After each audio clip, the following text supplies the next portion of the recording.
High on Life, a game from the irreparably fucked up mind of Justin Roiland, the dude who brought you classics like Rick and Morty, and I can't believe it's not cracked. There's a lot to say about this game, but probably not as much as the character is constantly blabbing off in your ear, or I guess in this case, globbing, never mind. The controls are remarkably consistent unlike some of these aliens' digestive systems. I didn't even realize until I was done with the game that for the first time in a long time, I never once blamed the controls for dying in the game because I genuinely felt I just made a mistake that cost me my life. Thanks, Mom. The only mechanics worth mentioning are Scruffy. Oh wait, wrong universe. The talking guns are a fun gimmick, and using their special abilities to access a few collectibles makes me wish they were utilized more extensively. It's all well polished, but nothing revolutionary. Movement is aided by jumping, sliding, grappling, and flying that would make Treyarch proud, unlike what my wife usually says.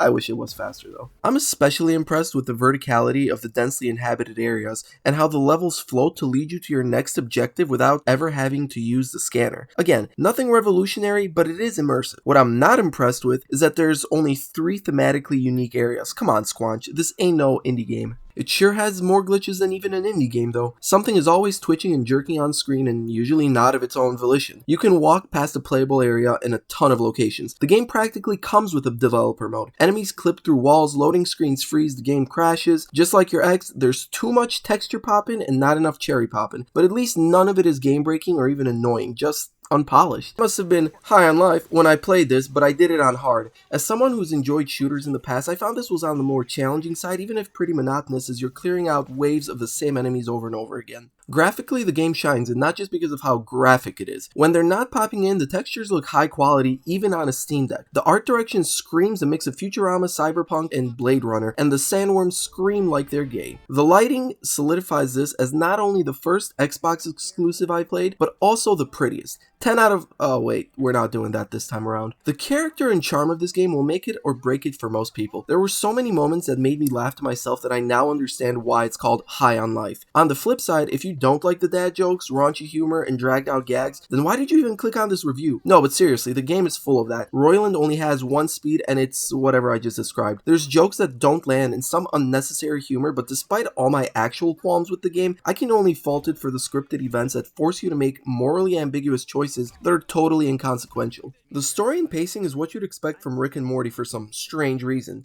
In fact, the game plays out like an episode of the show even though they're not related. Yeah, okay, I'm onto you, Justin. It's a decent narrative though, and original in that it's not trying to stand out, it just does because of the characters. You have a crackhead sister who's missing more than just a chromosome because, well, your parents have been enslaved along with the rest of humanity by a hideous Jabba the Hutt ripoff, and now you need the help of a paraplegic washed-up bounty hunter and a cast of homicidal talking guns to save your species. Also, fuck Tweeg. The characters feel real in their absurdity, and you grow to love them on your adventure. That still doesn't excuse that 80% of everyone non-essential to the story is a piece of shit, and once you're done with their dialogue, they ignore you like pieces of shit. I love the environments, but there was not enough variety to satisfy me. You can't just have 3 unique planets you visit and call it a game. This isn't Metroid Prime. Every location feels real because there's a real earthly counterpart like a forest, a city, and the desert, but some of the areas like Old Town and the Moplet Village are practically deserted and make you think either they ran out of dialogue, ideas, or development time. But as I always like to say, why not both? The music has to be the low point of the game, which is perfect since I only listen to depressing crooners. There's only about 5 to 10 different tracks, and they all sound like my high school self made them in GarageBand in one sitting. The Old Town battle music is especially annoying, especially when the game permanently glitches out an enemy and it plays on loop every single time you revisit the area. At least the in-game universe is consistent in its madness. There's more fourth wall breaks than on a Polish construction site. Actually, a ton of NPCs acknowledge that you are in fact a character within a game being played by an actual person. It's an awesome dichotomy considering that just playing the game makes you forget that you're in a game. It's almost like a game within a game within a game.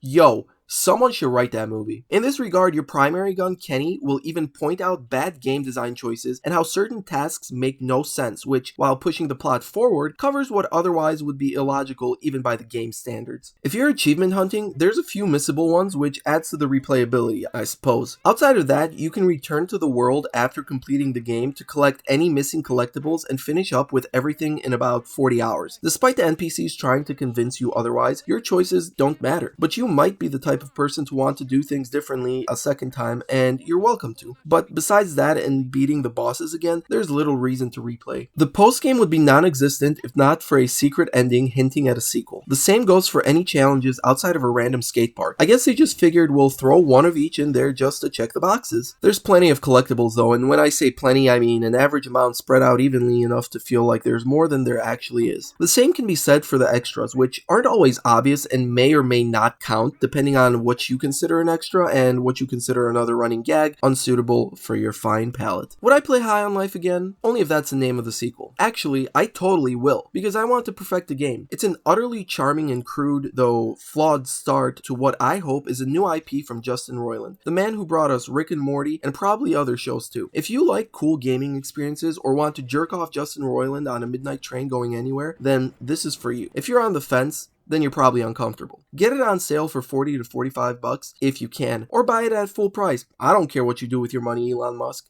Peace!